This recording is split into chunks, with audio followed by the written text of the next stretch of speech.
สนใจกันแค่ไหนที่มีฉันอยู่เมื่อเธอต้องกา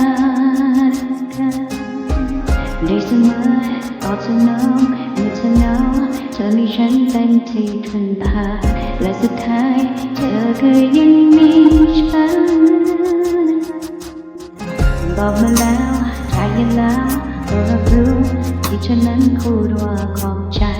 ที่มีฉันอยู่เพื่อเป็นเพื่อนเธอ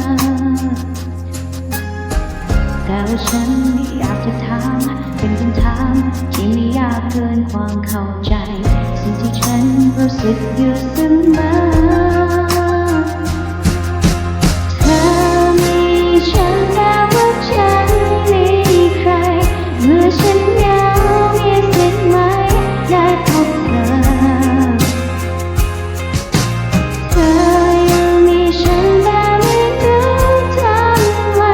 ชีวิตฉันเหมือนไม่มีใครสักคน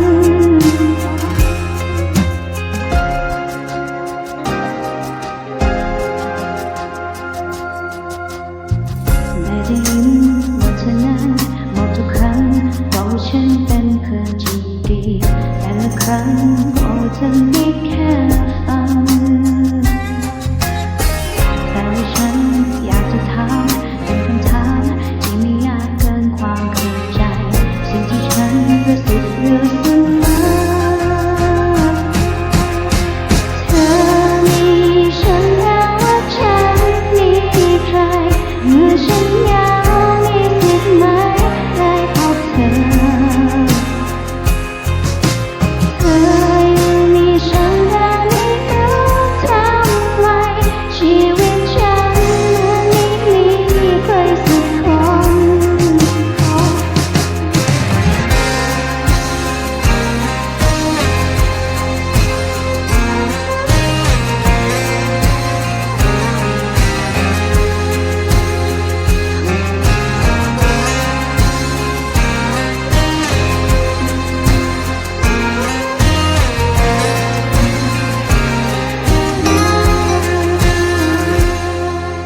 เธอมีฉันแต่ว่าฉันมีใครเมื่อฉันเหงามี